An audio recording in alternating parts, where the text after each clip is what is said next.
Well, it looks like Audi is sending us an A3 to drive. Let's take a closer look. Let's look at all the goodies we're getting here as standard equipment. I won't read it off. I'll just let you look.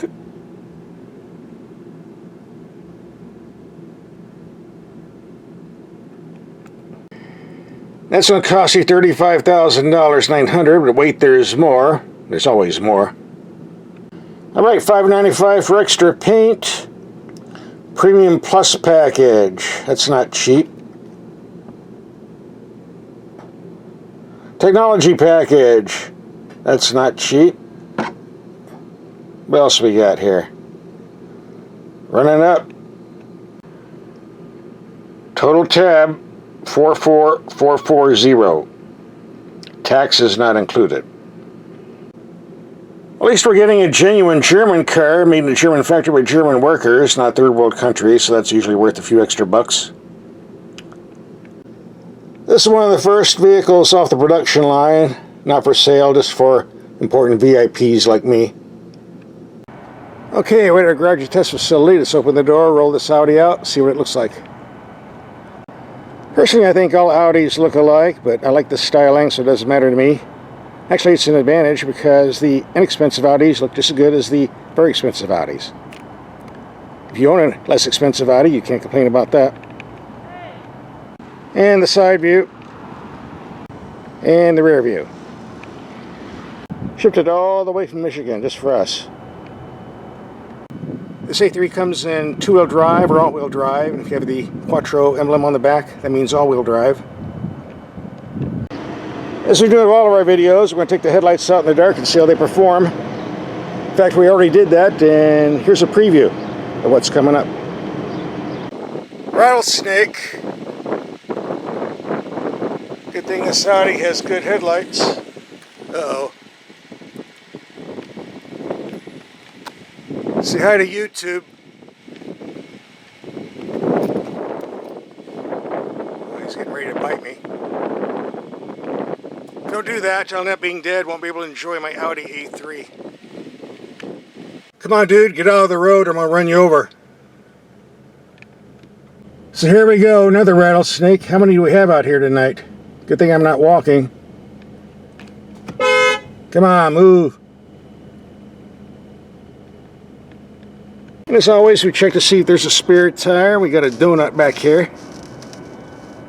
For the price they're charging, you should have a spare tire, but that doesn't always apply with German cars. I've had some $100,000 cars with no spare tire. Sign of the times. And even though we have a spare tire, I still bring along my tire repair kit. It's rather large, so I do appreciate this cargo net that's going to keep it from sliding around. You know, for the 44 grand price tag, I was thinking I might get a V6. Not going to happen. You don't get a V6 at all. I thought maybe we get that high-performance 4-cylinder 306 S3 engine in here, but yeah, you can, but that's around 67 grand, I'm told. Here we get the common 2-liter used in Audi and Volkswagen vehicles. Last year, horsepower was 228. This year, it's dropped to 201. That's the bad news. The good news is we get a 48-volt hybrid system to give extra boost and better fuel economy, hooked to a 7-speed automatic, and of course all-wheel drive I showed you earlier. And here's the clean fuel economy. We'll take this out in the real world, get the real numbers. That's what we're here for, right? Let's take a look at the cabin. The glove box size, more than adequate. Lots of room in there. And the sun visor slide, so you can block out the rays from the side windows. And people ask me, why do you do this? Don't all cars have this feature? And amazingly, no they don't. That's why I like seeing it on this car here. There's a button down here called Drive Select, very easy to miss. Don't miss it because it's very important. And that offers comfort, auto, dynamic, or individual settings, and all of our driving will be done in comfort mode unless I say otherwise. Bit hard to see on the camera because of all the reflective glare. And here's the info screen. Decent size. I'm still trying to work out how this works. I'll figure it out. With German cars, it usually takes a bit longer, but we'll get it done. Now we get to some of the weird controls. For example, here's the control for the radio volume and channel changer. Instead of a knob, you get this little swirling thing. Turn your finger this way to raise the volume, here to lower it. Punch this to change the channels. Why not a simple knob? And over here, the start button. And down below, the 12-volt plug. Now here's a problem with these horizontal controls. I'm using the word horizontal for a reason. I direct your attention to the cup holders, and if you drive a vehicle with cup holders and you put drinks in all the time, sooner or later you're going to spill something, especially if you have to slam on the brakes. And this is the problem with these horizontal controls, because that liquid is going to go potentially in here. That's electrical, that's not good. This brings us to the toggle shifter, something new. Click down, you're in drive, up in neutral, up in reverse. Pretty simple to use, and it's far better than having a stick take up all that room. Plus, when you turn the vehicle off, it automatically goes into park where the stick doesn't. On the other hand, not as good as a push button, because with the push button, you don't have to take your eyes off the road to use. It's touch feel. But overall, this is a nice system. I really don't have any complaints, but there is one thing you should watch out for. If you're in the habit of storing a bunch of stuff around your console, it can be accidentally hit, knocking it out of gear or into gear. If you keep a pretty clean car and don't have a bunch of junk in it, it shouldn't be a problem.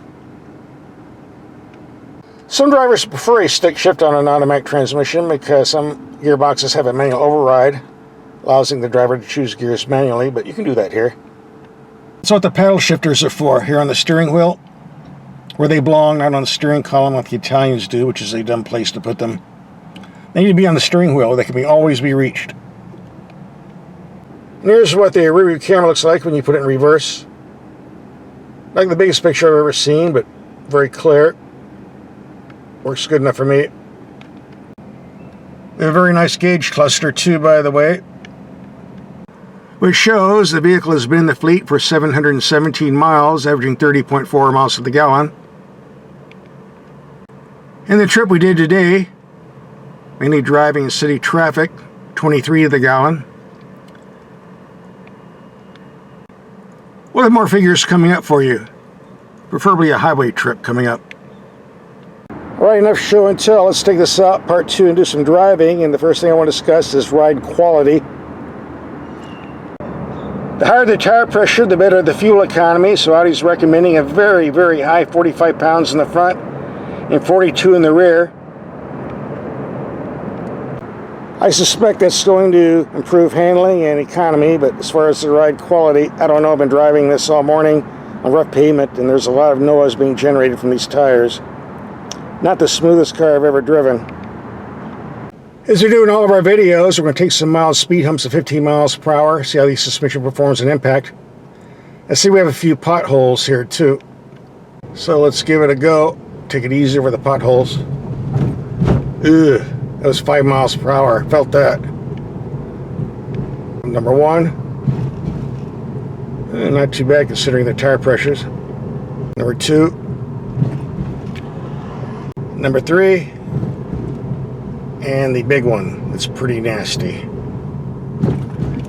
Yeah, I felt that one. If you want more horsepower under the hood, it's available in that S3 306 horsepower version, but we'll have to make do with this one. Actually, the acceleration and power is not that bad, considering the focus is on fuel economy. I think the 0 to 60 time on this will be around 6.5 seconds. How fast do you want to go? Nice brakes, as Audis always have.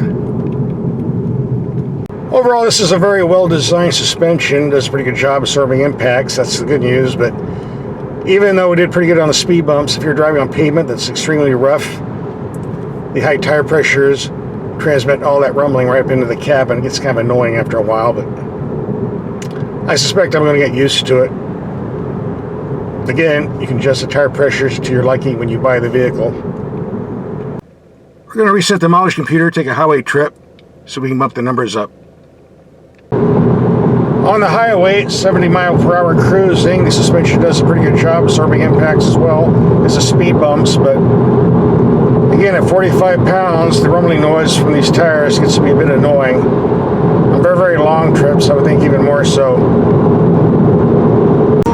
And of course, since a lot of the snow is enters the cabin, it makes it kind of hard to listen to the stereo at times. End of the line. Let's see what the MPG number ends up being. I had to keep it down to 67 miles per hour because the construction gave us 34.9. This is a sports sedan, so let's put the controls in dynamic mode and do some dynamic driving.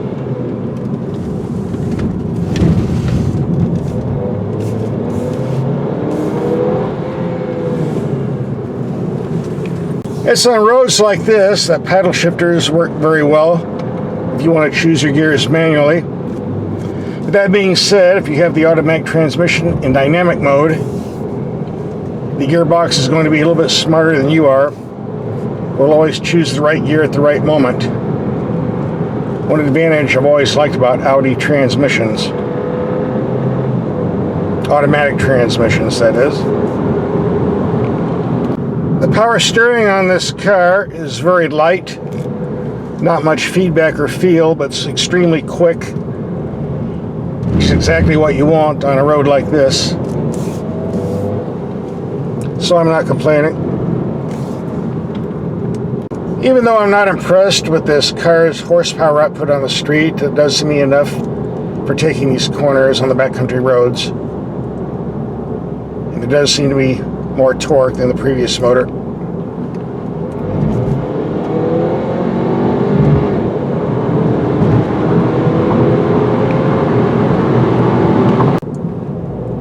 Driving on roads like this A3 is very impressive. The brakes aren't even getting hot, no fade. Steering is quick. The only thing that could be better is the S3 version with the 306 horsepower. Yes, I would like to get my hands on that one. So what do I think about the Audi A3 after a week of driving? I'm really impressed with the car. It looks good, drives good, great economy. Build quality is nice. Yes, the ride quality was far stiffer than what I prefer, but we have to test the car to factory specs at 45 pounds of air in the front and 42 in the rear, so that's all we did. However, once the test was over, we did lower the pressures to 34 front, 32 rear, and found a very comfortable ride with no significant sacrifice in handling quality. So if you buy one of these, I'll leave it up to you what to do with your vehicle. That's what I would do. As far as engine power, it's more than adequate, but we really want the 306 horsepower version. Solves that power issue in a big hurry, but that's going to cost a lot more money. Audis always do. Now that the official test is over, let's do the headlight night drive. Found that section very impressive. Alright, it's dark enough. Let's check out these lights. And here's what the taillights look like. Definitely bright enough. And with the taillights on, the emergency lights aren't that bright.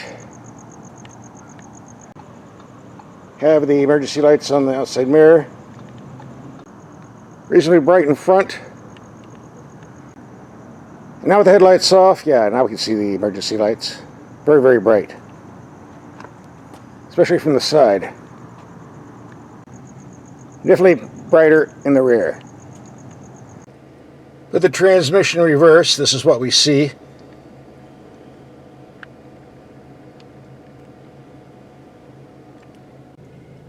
And here we have the headlights on a wall 33 yards away, 100 feet, or is that 90 meters? Low beams, very bright, good height, good spread. And now the high beam, definitely strong in the middle, good height as well. Very promising thus far. By the way, here's what the rest of the cabin looks like. Lights up fairly well. Especially the side doors.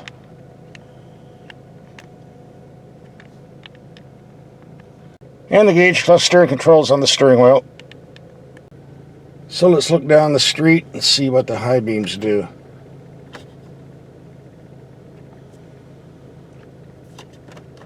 Goes a long ways.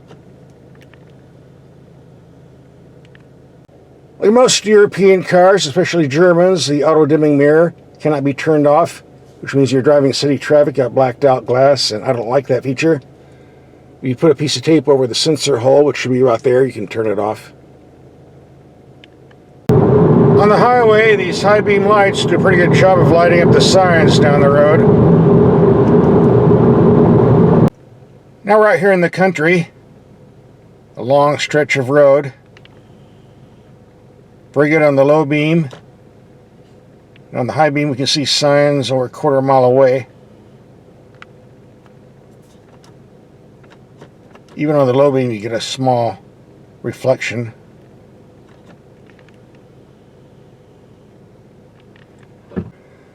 One of the biggest problems I see with most performance LED headlights, they operate great on high beam on twisty roads with lots of dips. We go to low beam, the light disappears in the hole, but apparently this isn't a problem here. These are absolutely superb headlights. The Germans are learning. Hasn't always been that way. Rattlesnake.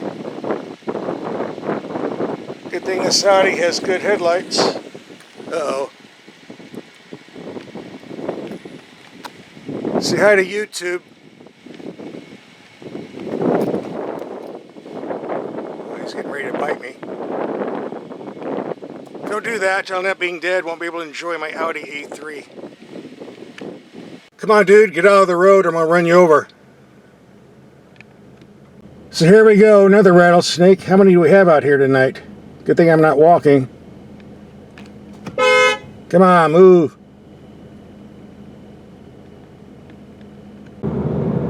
There's a lot of nasty wildlife roaming around here at night.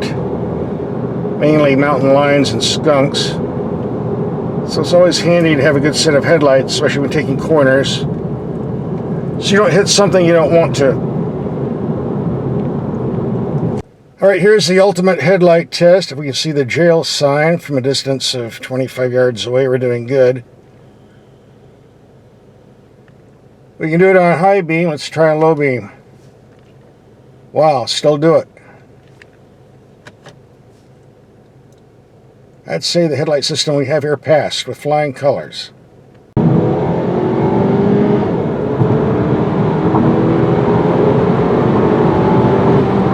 That's the end of our headlight test and night drive. We're very impressed with these bulbs. Now it's time to wrap up this video and get out of here because snakes are everywhere and some weird creatures flying around my head too, so adios.